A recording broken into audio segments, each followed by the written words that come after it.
नमो विज्ञानवीर्याय my एदम उपे उषे गृहीत गुणभेदाय नमस्ते अव्यक्तजनये नमो विज्ञानवीर्याय माय एदम उपे उषे गृहीत गुणभेदाय नमस्ते अव्यक्तजनये नमो विज्ञानवीर्याय माय एदम उपे उषे गृहीत गुणभेदाय नमस्ते अव्यक्तजनये। একজন প্রভুজি এবং একজন মাতাজি, অনেকগুলো শ্লোক আছে তো।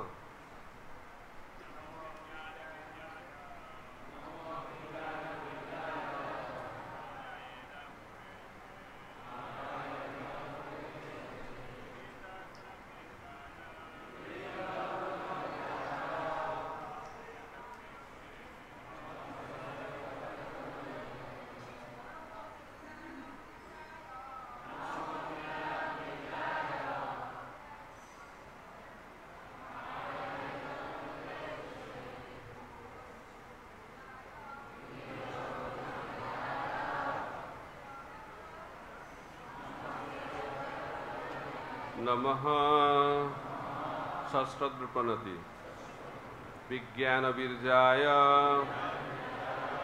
बल और वैज्ञानिक ज्ञानेर आदि उत्स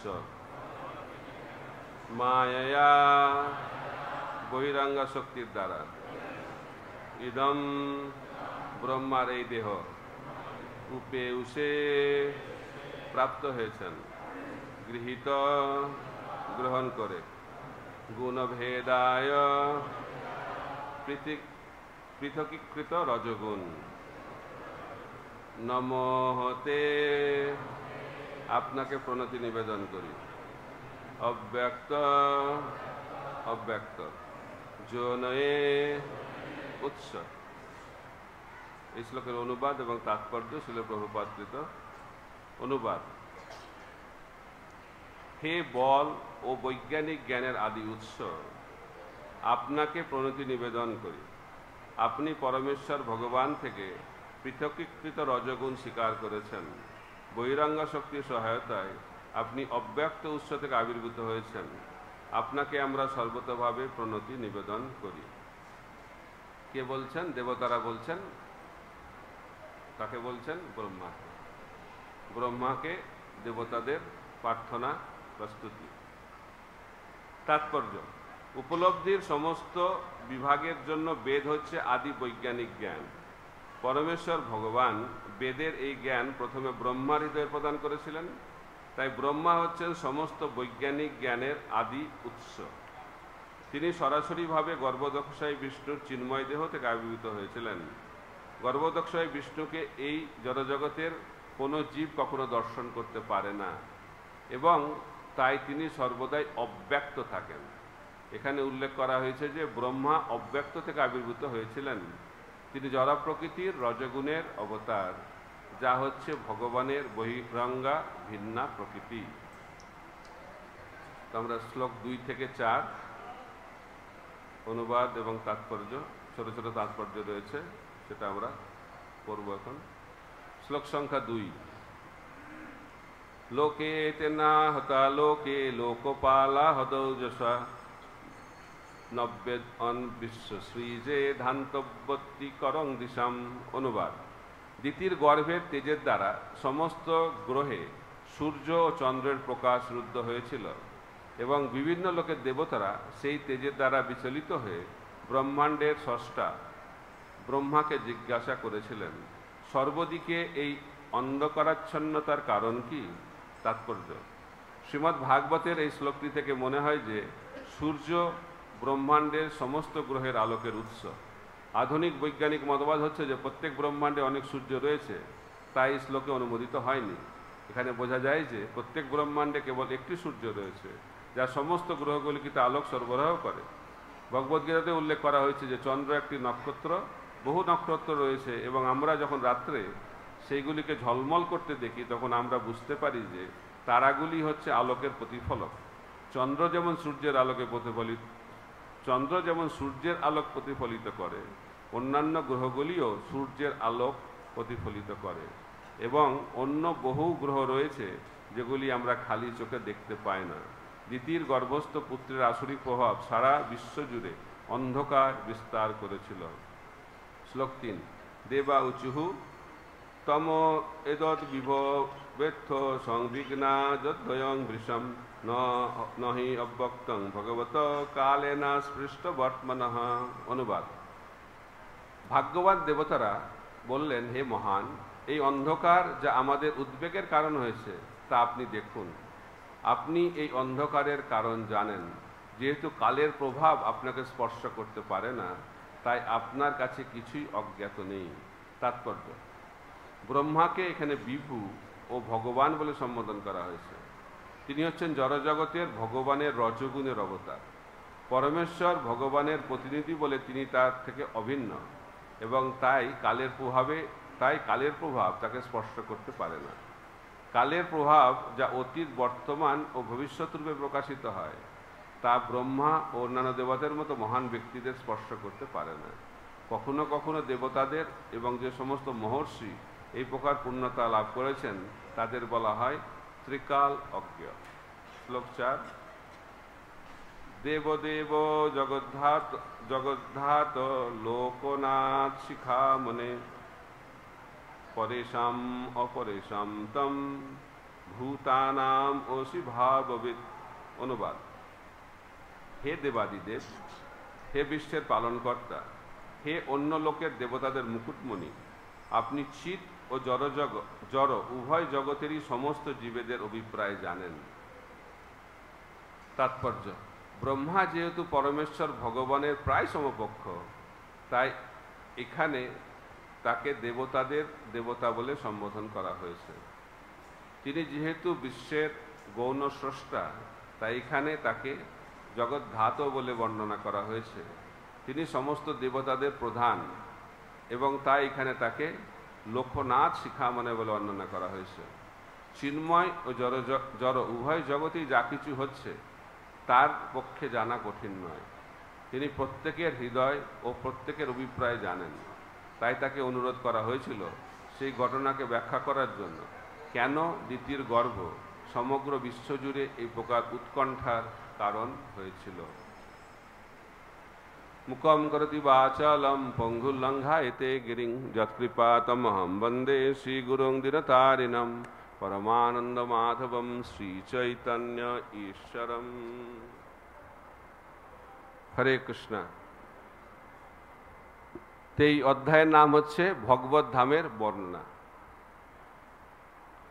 তো দেবতারা এখানে ব্রহ্মার স্তুতি করছেন। 4টে শ্লোকে বিভিন্ন ধরনের স্তুতি। তো এই স্তুতি থেকে বুঝতে পারছি আমরা দেবতারা ব্রহ্মার স্থিতি জানেন, কিন্তু ব্রহ্মাকে ভগবানও বলা হচ্ছে, ব্রহ্মাকে সর্বজ্ঞ বলা হচ্ছে, তিনি সব জানেন। তাই মানুষ ভাববে তাহলে ব্রহ্মা ভগবান, তারপরে ধীরে ধীরে মানুষ ভাবে সবাই ভগবান। তো এইভাবে মানুষের বিভ্রান্তির সৃষ্টি হয়। ভগবান কিন্তু সেবক ভগবান। এখানে প্রভুপাদ বলছেন প্রায় ভগবান। গুরুদেবকে বলা হয় সাক্ষাৎ হরি, স্বয়ং হরি নন। একেলা ঈশ্বর কৃষ্ণ আর সব বৃত্ত। তো ব্রহ্মা কি কথা, বলরামকেও বলা হচ্ছে সেবক ভগবান, তিনি বিষ্ণু তত্ত্ব। ব্রহ্মা তো বিষ্ণু তত্ত্ব নন, ব্রহ্মা হচ্ছেন জীবতত্ত্ব। যে কোনো জীবাত্মা ব্রহ্মা হতে পারে। কিভাবে? 100 জন্ম, বর্ণাশ্রম ধর্ম যদি আমরা ঠিকঠাকভাবে পালন করি তাহলে সেই জীবাত্মা ব্রহ্মার পদ লাভ করতে পারে। ব্রহ্মা হচ্ছে একটি পদ, সর্বশ্রেষ্ঠ পদ। তো ব্রহ্মার জন্ম হয়েছে কোথা থেকে? গর্ভদক্ষায় বিষ্ণু, তিনি হচ্ছেন চিন্ময়, তিনি হচ্ছেন বিষ্ণু। ব্রহ্মা বিষ্ণু নয়, কিন্তু তিনি হচ্ছেন রজগুণের অবতার, গুণ অবতার। ভগবানের অনেক অবতার রয়েছে, তাকে 6 ভাগে ভাগ করা হয়। তার মধ্যে একটি ভাগ হচ্ছে গুণ অবতার। সত্যগুণের অবতার হচ্ছে বিষ্ণু, রজগুণের অবতার হচ্ছে ব্রহ্মা, তমগুণের অবতার হচ্ছে শিব। তো ব্রহ্মা হচ্ছেন জীবতত্ত্ব, বিষ্ণু হচ্ছেন বিষ্ণু তত্ত্ব, ভগবান তত্ত্ব, আর শিব হচ্ছে তার মাঝামাঝি, জীব এবং ভগবানের মাঝামাঝি তত্ত্ব। তিনি জীব নন, তিনি ভগবানও নন, মহাদেব। কিন্তু আজকে মহাদেবের আলোচনা হবে না, আজকে আলোচনা হবে কার? ব্রহ্মা। যেহেতু এখন ব্রহ্মাকে স্তুতি করা হচ্ছে। ব্রহ্মা জানেন তিনি ভগবান না। আমরা আগেও পড়েছি কিভাবে ব্রহ্মাকে ভগবান বলে সম্বোধন করা হয়েছিল। তখন ব্রহ্মা বলেছে, আমি ভগবান নয়, বিষ্ণু হচ্ছেন ভগবান। আমি সবকিছু জানি না, সবকিছু কে জানেন? ভগবান জানেন। কিন্তু যারা ভগবানের শুদ্ধ ভক্ত, যারা ভগবানের শক্তিতে শক্তিমান, তারা ত্রিকাল অজ্ঞ বলা হচ্ছে। তাদেরকে কাল প্রভাবিত করতে পারে না। তো ব্রহ্মাও হচ্ছে ত্রিকাল অজ্ঞ, তিনি অতীত, বর্তমান এবং ভবিষ্যৎ দেখতে পারেন। আর আমরা কি দেখতে পাই? আমরা কিছুই দেখতে পাই না। আমরা অতীত তো ভুলে গেছি, ভবিষ্যতে কি হবে সেটাও জানি না, আর বর্তমান বলে তো কিছুই নাই, এবং যেটা আছে সেখানে আমরা ঘুমাচ্ছি। যেন মহাপ্রভু বলছেন, জীব জাগো, জীব জাগো, গোরা চাঁদ বলে কত নিদ্রা যাও মায়া পিশাচির কোলে। আমরা পিশাচির কোলে ঘুমাচ্ছি, হচ্ছে পিশাচি, কিন্তু আমাদের মনে হচ্ছে মায়ের মতো, কিন্তু মা নয়, কি পিশাচি। কেন এটা হচ্ছে? ওং অজ্ঞান তিমিরান্ধস্য, অজ্ঞানের প্রভাবে। শরীরে অবিদ্যা জাল, এই জগৎটাই হচ্ছে অবিদ্যা। কেন অবিদ্যা? কৃষ্ণ ভুলি। কৃষ্ণ ভুলি সেই জীব অনাদি বহির্মুখ, অতএব মায়া তারে দেয় সংসার দুঃখ।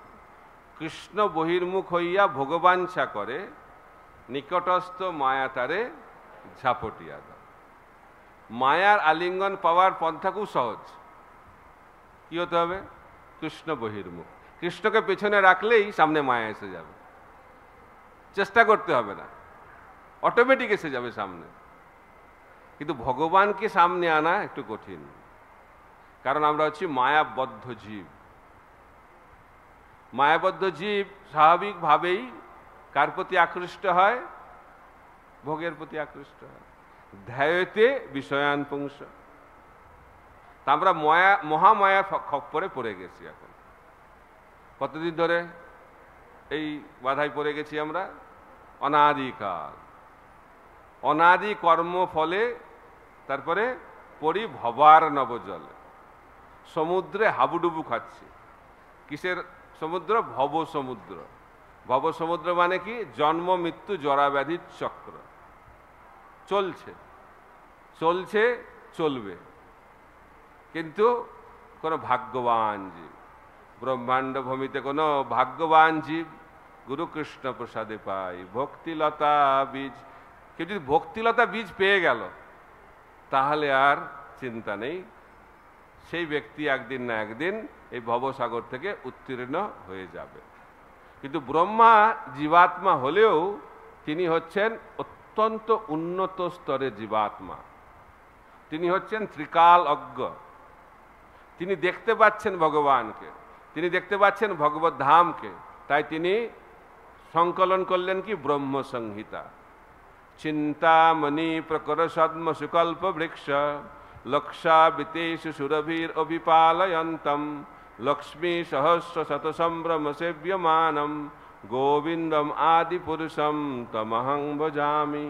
ব্রহ্মা দেখছেন, এটা কবির লেখা নয়, এটা ব্রহ্মা যদিও আদি কবি, কিন্তু তিনি হচ্ছেন আধ্যাত্মিক কবি।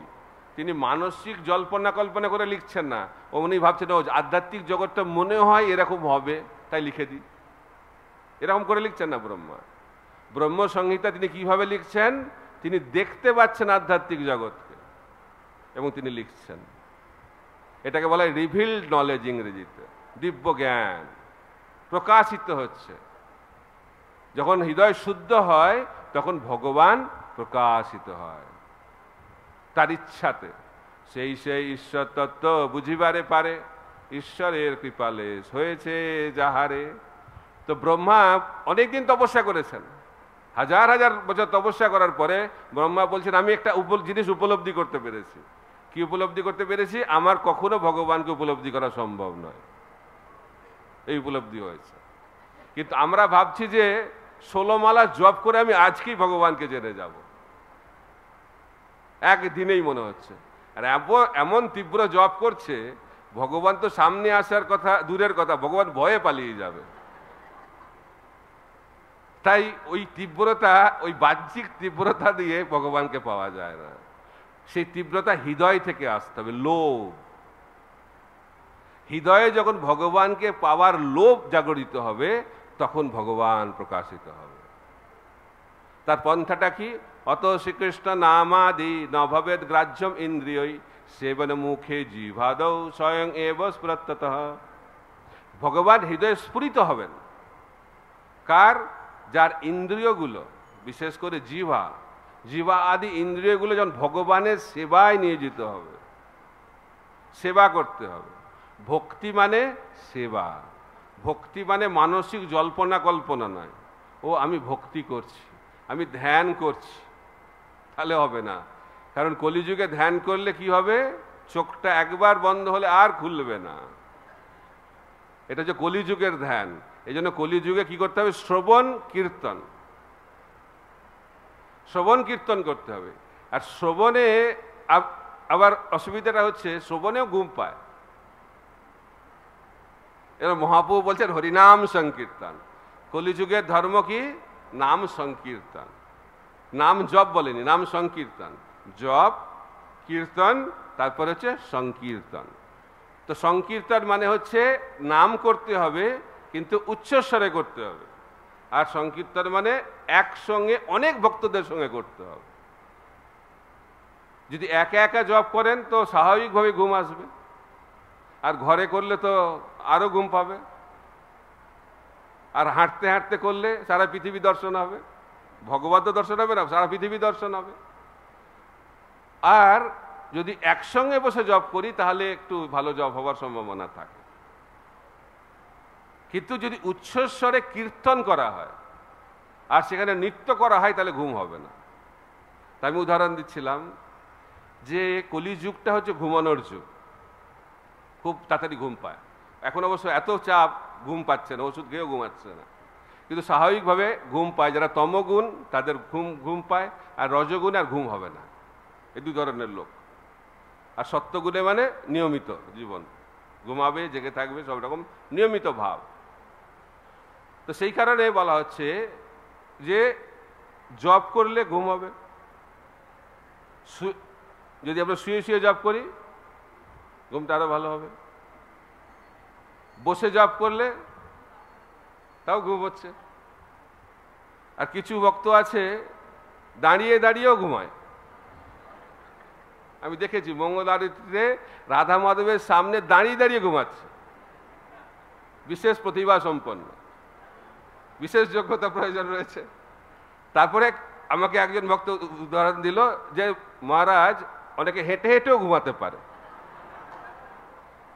কলিযুগে বিরাট প্রভাব রয়েছে, কিন্তু নাচতে নাচতে ঘুমাচ্ছে, এটা বিশাল প্রতিভা লাগবে। মহাপ্রভু সেটা জানে, এই জন্য মহাপ্রভু বলছে জপ করতে হবে না, কীর্তন করো, ভক্ত সঙ্গে করো, নৃত্য করো। নাচো গাও ভক্ত সঙ্গে করো সংকীর্তন, এমনই মধুর মহাপ্রভুর বচন। তাই মহাপ্রভুর পন্থা হচ্ছে হরিনাম সংকীর্তন, যেখানে ঘুমানোর কোনো চান্স নেই। মহাপ্রভু জানেন যে আমাদের দ্বারা কি হবে, আর তার থেকে আরো ভালো জানেন আমাদের দ্বারা কি হবে না। তাই মহাপ্রভুর কৃপা যদি লাভ করতে হয় তাহলে কি করতে হবে? হরিনাম সংকীর্তন, একসঙ্গে নিত্য কীর্তন করতে হবে। আর ভগবানের আরেকটি স্বরূপ হচ্ছে জগন্নাথ। দুই ভগবান এই কলিযুগে অবতীর্ণ হয়েছেন, কারণ ভগবান জানেন এই দুই স্বরূপ ছাড়া কলিযুগের মানুষকে উদ্ধার করা অসম্ভব। তার কলিযুগে হচ্ছে আমরা অন্নগত প্রাণ, তাই না?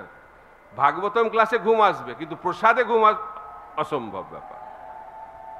তাই দুই ভগবান, একটা হচ্ছে ড্যান্সিং গড, নৃত্য করেন ভগবান চৈতন্য মহাপ্রভু, আর জগন্নাথ হচ্ছেন ইটিং গড, যিনি সবসময় খাচ্ছেন। এই দুটি কার্য যদি আমরা ঠিকভাবে করতে পারি, বলছে জগন্নাথের কৃপা কিভাবে লাভ হয়? মহাপ্রসাদ সেবা করার মাধ্যম দিয়ে। আর চৈতন্য মহাপ্রভুর কৃপা কিভাবে লাভ হয়? হরিনাম সংকীর্তনের মাধ্যম দিয়ে। তো এই দুটি পন্থা যদি আমরা ঠিকভাবে করতে পারি, নাচতে নাচতে প্রসাদ গ্রহণ করতে করতে অনায়াসে ভগবত ধামে আমরা পৌঁছে যাব। কিন্তু সমস্যাটা হচ্ছে এটাতে আমাদের বিশ্বাস নাই। আমাদের কি বিশ্বাস? একটু ধ্যান করি, আর ধ্যান করলেই ঘুমিয়ে পড়ুন, আর ঘুমিয়ে পড়লে তো ভগবান চলে যাবে। তাই আমাদেরকে মহাপ্রভুর পন্থা পালন করতে হবে। তো ব্রহ্মা তিনি হচ্ছেন উত্তম ভক্ত। উত্তম ভক্ত মানে যিনি কৃষ্ণ প্রেম লাভ করেছেন, তিনি হচ্ছেন মুক্ত আত্মা, তিনি ত্রিকালজ্ঞ।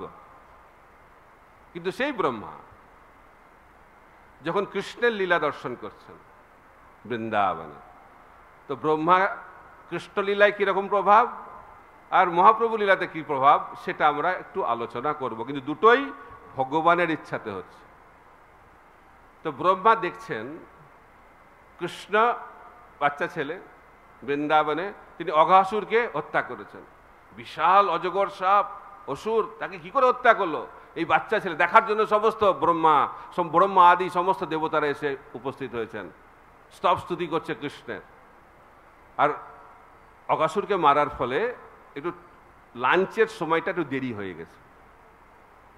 তো যারা গোপসখা তাদের একটু বেশি খিদে পেয়ে গেছে, বলছে অনেক লেট হয়ে গেছে আজকে, তাড়াতাড়ি তাড়াতাড়ি চলো। তো যমুনার তটে সুন্দর জায়গা ভগবান কৃষ্ণ চয়েস করেছে, তো সেখানে তারা বসে পড়েছেন। কিভাবে বসেছে? বৃত্তাকারে বসেছে। কৃষ্ণ মধ্যেকারে রয়েছেন আর বৃত্ত আকারে কত গোপশাখা, অনন্ত গোপশাখা তারা বসে আছে। কিন্তু প্রত্যেকটা গোপশাখা ভাবছেন যে কৃষ্ণ আমার দিকেই তাকিয়ে আছে। প্রত্যেকটা গোপশাখা ভাবছে যে কৃষ্ণ আমার দিকে তাকিয়ে আছে। সম্ভব? কেউ পিছনে আছে, কেউ দুই সাইডে আছে, সামনে আছে, সংখ্যা কত? অনন্ত, লক্ষ লক্ষ গোপশাখা। তো কি করে সবাই ভাবছে যে কৃষ্ণ আমার দিকে তাকিয়ে আছে? কৃষ্ণ দেখতে পারে কৃষ্ণ সবাইকে? হ্যাঁ, কৃষ্ণের এটি হচ্ছে অচিন্ত শক্তি।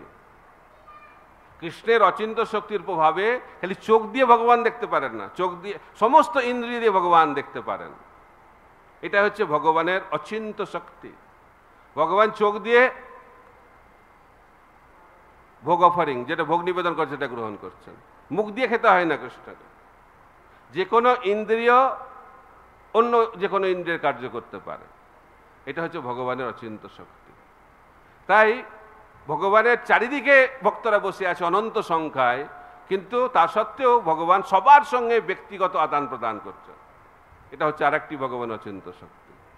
প্রত্যেকটা ভক্ত ভাবছে যে কৃষ্ণ আমার দিকেই তাকিয়ে আছেন, আর একই সঙ্গে ভগবান খালি তাকিয়ে আছেন না, সমস্ত ভক্তের সঙ্গে আদান প্রদান করছে অনন্ত সংখ্যার গোপশাখাদের সঙ্গে। এটি হচ্ছে ভগবানের অচিন্ত শক্তি। কিন্তু ব্রহ্মা এটা দেখতে পাচ্ছে না।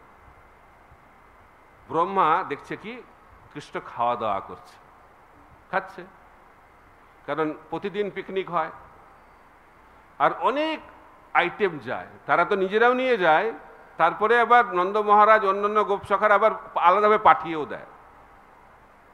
অনেক আইটেম নিয়ে এসেছে। কিন্তু গোপশাখাদের যে ভোগ নিবেদন একটু অন্যভাবে হচ্ছে, আমাদের মন্দিরের মতো নয়। তারা কি করছে? আগে খাচ্ছে নিজে। কে খাচ্ছে? যে নিবেদন করছে সে আগে খাচ্ছে। এটা আবার কি ধরনের?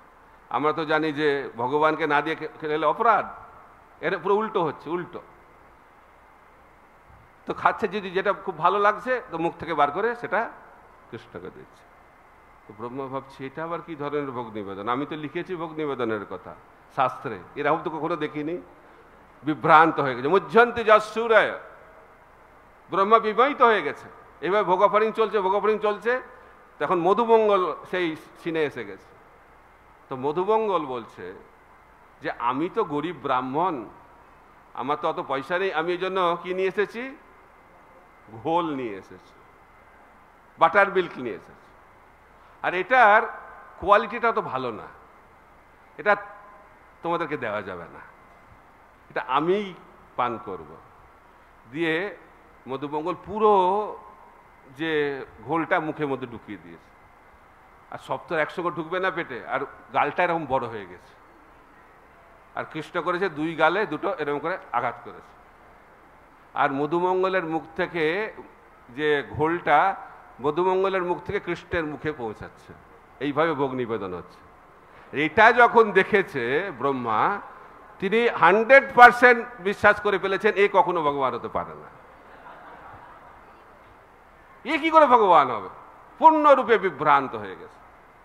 তখন ব্রহ্মা ভাবছেন যে এবার তো তাকে পরীক্ষা করতে হবে। তো সেই পরীক্ষা জানে না কাকে নিয়ে খেলছে, আগুন নিয়ে খেলছে। তো ভগবান, কিন্তু আপনাদেরকে এটা বুঝতে হবে, এগুলো ব্রহ্মা নিজের ইচ্ছাই করছে না, তিনি মায়াগ্রস্ত হয়ে গেছেন এটা ভাববেন না, এটা ভগবানের ইচ্ছাই হচ্ছে। 3 ধরনের মায়া আছে বলা হচ্ছে, একজন আচার্য ব্যাখ্যা করছেন 3 ধরনের মায়া।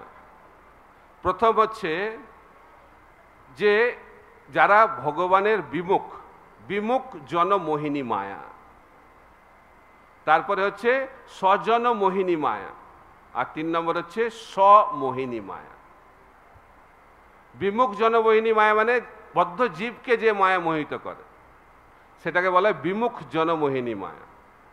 স্বজনমোহিনী মানে যারা হচ্ছে ভগবানের ভক্ত, স্বজন, তাদেরকে যারা মোহিত, যে মায়া মোহিত করে তাকে বলে স্বজনমোহিনী মায়া। আর ভগবানকে যে মায়া মোহিত করে তাকে বলে স্বমোহিনী মায়া। তো বিমুখ জনমোহিনী মায়া হচ্ছে মহামায়া। বদ্ধ জীবকে কে মোহিত করে? মহামায়া। যারা বদ্ধ জীব এই জগতে থাকে তাদেরকে মোহিত করেন মহামায়া। আর ভগবানের যারা শুদ্ধ ভক্ত তাদেরকে মোহিত করেন কে? যোগমায়া। আর ভগবানকে কে মোহিত করেন? যোগমায়া। তো এই লীলাতে ব্রহ্মা মোহিত হচ্ছেন, ব্রহ্মা মোহিত হয়ে যাবে প্রথমে, তারপরে কৃষ্ণ মোহিত হবে, তারপরে বলরাম মোহিত হবে, সমস্ত ব্রজবাসীরা মোহিত হবে, আর যারা আমরা এই জগতে শ্রবণ করছি তারাও মোহিত হবে। তো সব মায়া একসঙ্গে কাজ করছে। তো অনেকে বলেন যে এই যে ভাগবতের যে অধ্যায়গুলিতে ব্রহ্ম বিমোহ লীলা বলা হয়েছে, এটা ভাগবতের অংশ নয়। কি করে ব্রহ্মা, যিনি হচ্ছেন ভগবানের শুদ্ধ ভক্ত, যিনি ভগবান থেকে আশীর্বাদ পেয়েছেন, যখন ভগবান তাকে চতুশ্লোকী ভাগবত বললেন, তখন বললেন যে তোমার সৃষ্টিকার্যে মায়া তোমাকে কখনো স্পর্শ করতে পারবে না। তাহলে সেই ব্রহ্মা কি করে মোহিত হয়? তাহলে এটা ভাগবতের অংশ, অন্য কেউ ঢুকিয়ে দিয়েছে। এটা খালি সাধারণ মানুষ বলে না, কিছু কিছু বৈষ্ণব সম্প্রদায়ও এই অধ্যায়গুলিকে গ্রহণ করেন না, স্বীকার করেন না ভাগবত। কিন্তু আমাদের আচার্যরা এবং অন্যান্য কিছু বৈষ্ণব সম্প্রদায়ের আচার্যরা অপূর্বভাবে ব্যাখ্যা করছেন যে ব্রহ্মার যে এই মোহ, এটা স্বজনমোহিনী মায়া। ভগবানের ইচ্ছায় যোগ মায়ার দ্বারা ব্রহ্মা মোহিত হচ্ছেন আমাদেরকে শিক্ষা দেওয়ার জন্য। এখন কি করলেন ব্রহ্মা? ব্রহ্মা প্রথমে কাদেরকে নিয়ে গেলেন? গোবৎসদেরকে নিয়ে গেলেন। গোবৎসদেরকে নিয়ে কোথায় চলে গেছেন? কোথায় চলে গেছেন? ব্রহ্মলোক। আর যখন ওনাকে নিয়ে গেছে, তখন কৃষ্ণ খুঁজতে গেছে কোথায় গেছে গোবৎসরা, যখন ফিরে এসে দেখছে গোপসখারাও নাই। তো গোপশাখাও চলে গেছে, গোবৎসরাও চলে গেছে, এক মুহূর্তের মধ্যে চলে গেছে ব্রহ্মলোকে। আর ব্রহ্মলোকে গিয়েই বুঝতে পেরেছে মনে হয় ভুল হয়েছে, আবার মনে হয় আমি ভুল করলাম। এটা হচ্ছে মহান ব্যক্তিদের লক্ষণ। মহান ব্যক্তিরা ভুল করেন, কিন্তু ভুলটা সঙ্গে সঙ্গে বুঝতে পারেন। যেমন অর্জুন যুদ্ধ করতে চাইল না, কিন্তু বুঝতে পারলো যে এটা ঠিক সিদ্ধান্ত হচ্ছে না, তৎক্ষণাৎ ভগবানের চরণে শরণাগত হলেন। ব্রহ্মা যদিও মোহিত হয়ে গেলেন, কিন্তু তৎক্ষণাৎ বুঝতে পারলেন যে ভুল হয়ে গেছে, তো সঙ্গে সঙ্গে চলে এসেছে সবকে নিয়ে। একটু দূরে একটা জায়গায় সমস্ত গোপসখা এবং গোবৎসদেরকে লুকিয়ে রেখেছে। এসে দেখছে সবাই তো রয়েছে, 1 বছর হয়ে গেছে। ব্রহ্মার এক মুহূর্ত মানে এই ভুল লোকে তখন 1 বছর অতিবাহিত হয়ে গেছে। এসে দেখছে সমস্ত গোপসখারা, গোবৎসরা রয়েছে, তখন তো আরো মোহিত হয়ে গেছে, এ কি হলো? তা আমরা জানি যে দুটো সেট, একটা সেট হচ্ছে ব্রহ্মা নিয়ে গেছে, আর একটা সেট ভগবান প্রকটিত করেছেন। কিন্তু আমাদের আচার্যরা ব্যাখ্যা করছেন 2 সেট নয়, 3 সেট। এটা আবার কি রে বাবা? আচার্যরা বলছেন ব্রহ্মার কি ক্ষমতা রয়েছে যে ভগবানের অন্তরঙ্গ পার্শ্বদ যারা চিন্ময় জগৎ থেকে এসছে তাদেরকে হরণ করবে? তাদেরকে তো স্পর্শ করার অধিকার নেই ব্রহ্মা। তাই যে গোবৎস আর যে গোপসখাদেরকে ব্রহ্মা হরণ করেছিলেন সেটি হচ্ছে যোগমায়া। আরেকটা সেট তৈরি করেছিলেন যেটা হচ্ছে মায়া। যেমন সীতা দেবীকে যে রাবণ হরণ করেছিল মায়া সীতা, ঠিক একইভাবে যে গোপসখা এবং গোবৎসদেরকে ব্রহ্মা হরণ করেছিল সেটি হচ্ছে মায়া স্বরূপ। আসল গোপসখা আর আসল যে গোবৎস তাদেরকে যোগমায় আরেকটা জায়গাতে লুকিয়ে রেখেছিলেন। বোঝা গেল? এটা বুঝে আবার মাথাটা এদিক ওদিক করবে নাকি? তো কটা সেট হলো? 3টে। একটা হচ্ছে যেটা নিয়ে গেল মায়া, যারা ব্রহ্মা নিয়ে গেল, যোগমায়া আসল গোপসখা আর গোবৎসদেরকে লুকিয়ে রাখলো, আর কৃষ্ণ নিজেকে প্রকাশ করলেন। যে গোপসখা গোবৎসদেরকে ব্রহ্মা এসে দর্শন করলে সেটা হচ্ছে ভগবানের প্রকাশ, এবং সেটা পরে দেখতে পাচ্ছে। ব্রহ্মা দেখছে যে সমস্ত গোপসখা আর গোবৎসরা চতুর্ভুজ নারায়ণ। আচার্যরা বলছে বাবা দর্শন হচ্ছে, সবাইকে বাবা দেখছে এখন, কারণ তার বাবাকে চতুর্ভুজ নারায়ণ, গর্ভদক্ষায় বিষ্ণু। তাই ব্রহ্মা সমস্ত ব্রজের যারা গোবৎস এবং গোপসখাদেরকে তিনি চুরি করে নিয়ে গেছেন তাদেরকে কি দর্শন করছেন? বিষ্ণু দর্শন করছেন, নারায়ণ দর্শন করছেন। তখন বুঝতে পারছেন যে আবার ভুল হয়ে গেল, বারবার ভুল হচ্ছে। তখন ব্রহ্মা ভাবলেন যে ভুল তো হয়ে গেল, আবার তো কলিযুগে আসবে কৃষ্ণ, এই ভুল আর করা যাবে না।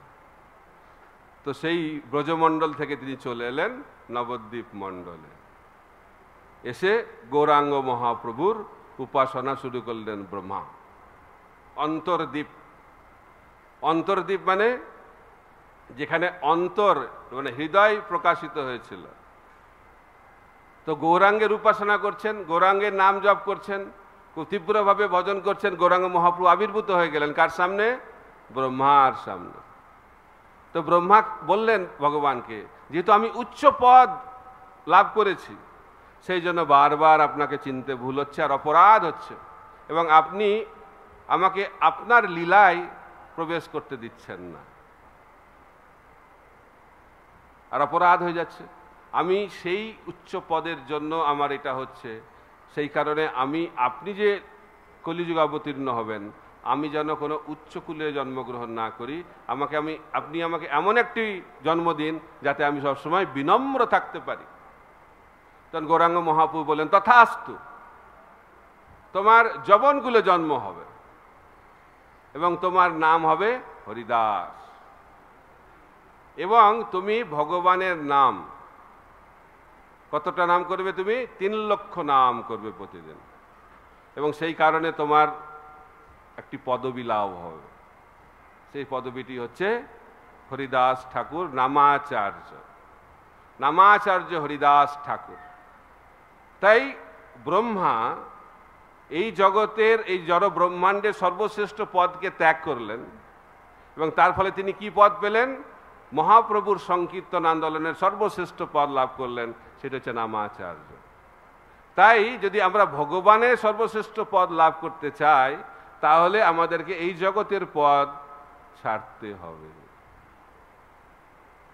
এই জগতে পদের প্রতি আকৃষ্ট হলে ভগবানের সংকীর্তন আন্দোলনে যোগদান করা সম্ভব নয়।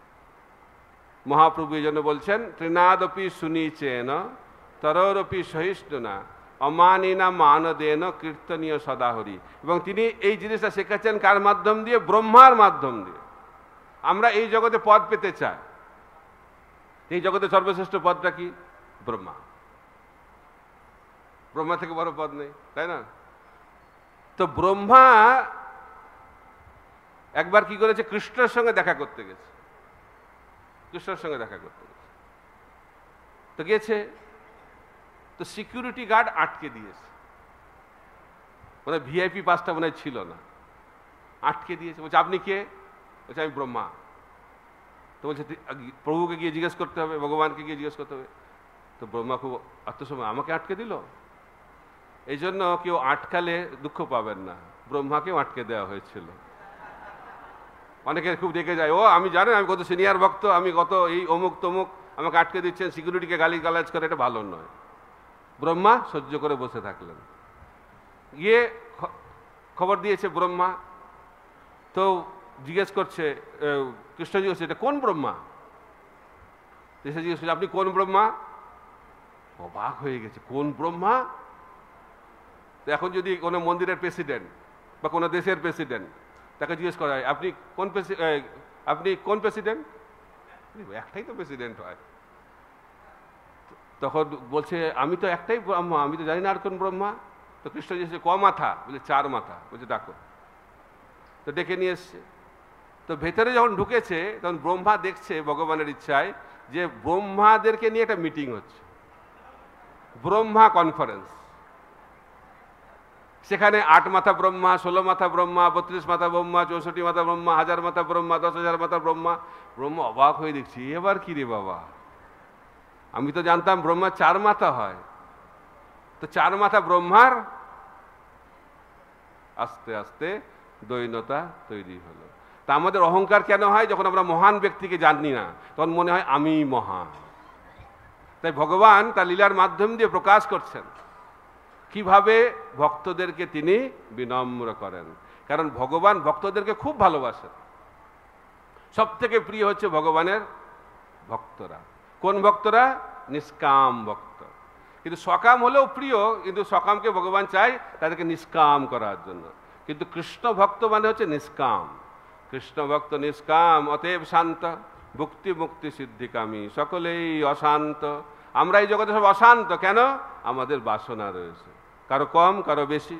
যার বেশি বাসনা তার বেশি অশান্তি, যার কম বাসনা তার কম অশান্তি, আর যার কোনো কামনা বাসা নাই কোনো অশান্তি নাই। কৃষ্ণ ভক্ত নিষ্কাম, অতএব শান্ত।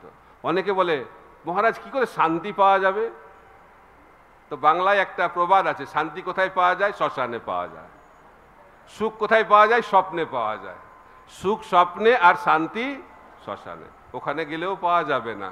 ভাবছে মরে গেলেই শান্তি, বাঁচাতে এত জ্বালা, তো বেঁচে আর লাভ নেই, মরে গেলেই শান্তি পাওয়া যাবে। তো সনাতন গোস্বামী বললেন আমি মরে যাব, তাহলে আমি অনেক কিছু বড় কিছু করব। তখন চৈতন্য মহাপ্রভু বললেন যদি দেহ ত্যাগ করে ভগবত প্রাপ্তি হয় তাহলে আমি বারবার মরতে চাই।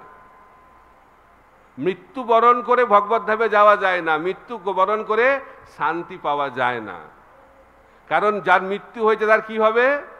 জন্ম হবে। যার জন্ম হয়েছে তার কি হবে? মৃত্যু হবে। এই যে অশান্তি, এই যে জ্বালা, এই যে উদ্বেগ, এই যে দুশ্চিন্তা, সেটা কিভাবে যাবে? সেটা যাবে যখন আমরা কৃষ্ণ চিন্তা করব। এই জন্য ভগবান শ্রীকৃষ্ণ বলছেন মনমনা ভব মদ্ভক্ত, তাহলে সমস্ত জ্বালা যন্ত্রণা চলে যাবে। এই জন্য ভক্তিবিনোদ ঠাকুর বলছেন জীব কৃষ্ণ দাস এই বিশ্বাস করলে তো আর দুঃখ নাই। তা আমরা দুঃখ পাচ্ছি কেন? তার দুঃখের কারণটা হচ্ছে আমরা ভগবানকে মানছি না। আমরা ভগবানকে আমাদের প্রভু হিসেবে মানছি না, আমরা ভগবানকে ভোক্তা হিসেবে মানছি না, আমরা ভাবছি যে আমরাই হচ্ছি ভোক্তা, আমরা হচ্ছি মালিক। মুখে বলছি সমস্ত কিছুই তো ভগবানের। তো একবার একজন বলছে সব কিছুই তো ভগবানের, তখন বলছি তাহলে সবগুলো লিখে দাও। যদি সবকিছুই ভগবানের হয় তো সমস্ত টাকাগুলো ট্রান্সফার করে দাও আর সমস্ত সম্পত্তিগুলো ভগবানকে দিয়ে দাও। না না, সবই তো ভগবানের, ট্রান্সফার করার আর কি দরকার? এই চালাকি করে তো কোনো লাভ নেই। ভগবানের সঙ্গে তো চালাকি করে কিছু করা যাবে না। ভগবান তো জানেন যে আমাদের হৃদয়ে কি রয়েছে। অনেকে কি বলে, যদি ব্যাংকে 5 কোটি টাকা থাকে তাহলে আমি শান্তিতে ভজন করতে পারবো। বাবা, যদি 5 কোটি টাকা ব্যাংক ব্যালেন্স শান্তির কারণ হয়, তাহলে তো যাদের কোটি কোটি আছে তাহলে তো পরম শান্তি লাভ করেছে। তো সেটা শান্তি লাভ হবে? শান্তি কিভাবে লাভ হবে? ভগবান বলছেন, ভক্তারাং যজ্ঞ তপসাং সর্বলোক মহেশ্বরম সুইদাং সর্বভূতানাম জ্ঞাত্বা মাং শান্তি মৃচ্ছতি। শান্তি পেতে গেলে 3টে জিনিসকে মেনে নিতে হবে, উপলব্ধি করতে হবে। প্রথমটা হচ্ছে ভক্তারাম যজ্ঞ তপসাং, আমি ভোক্তা নয়। ভোক্তা ভাবটাই হচ্ছে অশান্তির কারণ। তো ভোক্তাকে ভগবান, কৃষ্ণ হচ্ছেন ভোক্তা। কেন তিনি ভোক্তা? কারণ তিনি হচ্ছেন মালিক। সমস্ত কিছুর মালিক হচ্ছে ভগবান। আমরা এই সরল সত্যটা বুঝতে পারছি না। সমস্ত কিছুর মালিক হচ্ছে ভগবান। এটা বুঝতে গেলে ডাক্তার, ইঞ্জিনিয়ার, পিএইচডি হতে হয় না। একটা বাচ্চা ছেলেও বুঝতে পারবে যে আমি মালিক নয়। কেন? যে মালিক তার নিয়ন্ত্রণ করার ক্ষমতা থাকে। আমাদের কোনো নিয়ন্ত্রণ ক্ষমতা নেই। আমরা বলছি এটা আমার শরীর। আমার যদি শরীর হয় তাহলে আমার শরীরের উপর নিয়ন্ত্রণ থাকা দরকার। আমরা কেউ বৃদ্ধ হতে চাই না, বৃদ্ধ হয়। আমরা কেউ রোগ চাই না, রোগ হয়। আমরা কেউ মরতে চাই না, কিন্তু মরতে হয়। তাহলে কি আমরা বুঝতে পারছি না যে আমরা মালিক নয়? কেন বুঝতে পারছি না? কারণ মায়া, আবরণাত্মিকা মায়া। তার প্রভাবে আমাদেরকে এই জগতে থাকতে হবে। যারা এই জগতে থাকতে চায় তারা এই মায়ার দ্বারা আচ্ছাদিত থাকবেই।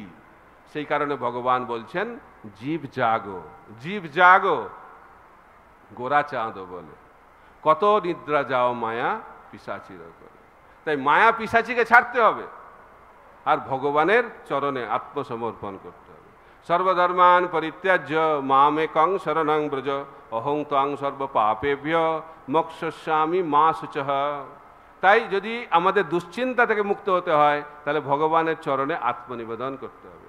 যে যত আত্মনিবেদন করবে সে তত দুশ্চিন্তা থেকে মুক্ত হবে। কোনো চিন্তা নেই তার। হরিদাস ঠাকুর হচ্ছে তার জ্বলন্ত উদাহরণ, জ্বলন্ত উদাহরণ। অনেকে বলে ও শান্তিতে থাকতে চায়, এই জগতে শান্তিতে থাকা যাবে না। হরিদাস ঠাকুর তো কিছু করতেন, খালি জব করতেন, তাতেও লোকের ঈর্ষা। কারণ এত সুন্দর জব করে আর লোক তার পেছনে ছুটছে। ভাবছে আরে বাবা, আমি তো রাজা, আমার পেছনে তো কেউ দৌড়ায় না। এর তো কিছু নাই, খালি ঝোলা নিয়ে ঘুরছে, ঝোলা আর মালা। তাকে দেখেও মানুষের জ্বালা। ঝোলা মালা আর কিছু নাই, তাতেও মানুষের জ্বালা। কারণ এই জগৎটাই হচ্ছে, এই জগতের নিয়মটা হচ্ছে তাই। প্রভুপাদ বলছেন এই জগতের বেশিরভাগ মানুষ, প্রায় মানুষই হচ্ছে ঈর্ষাপরায়ণ।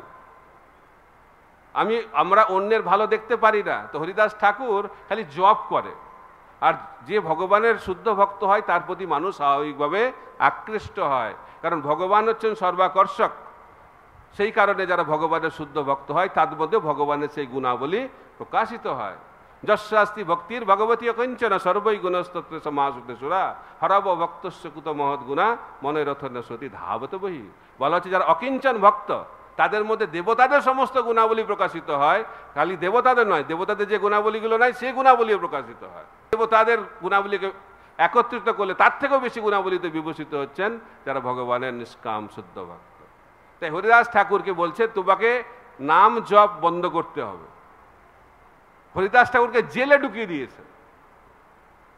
জেলে ঢুকিয়ে যখন দিয়েছে সেখানেও সবাই দৌড়াচ্ছে তার পেছনে, সবাই তাকে প্রণাম করছে, আশীর্বাদ চাইছে। তো হরিদাস ঠাকুর তাদেরকে আশীর্বাদ করেছে, আমি তোমাদেরকে আশীর্বাদ করি তোমরা জেলেই থাকো। এবার কি আশীর্বাদ রে বাবা, অবাক হয়ে গেছে তারা, সাধু বাবা এরকম আশীর্বাদ দিচ্ছে কেন? বলছে দেখো তোমরা এখন তোমাদের স্বরূপটা বুঝতে পেরেছো, যে তোমরা জেলে আছো, আমরা সবাই এখানে জেলে আছি,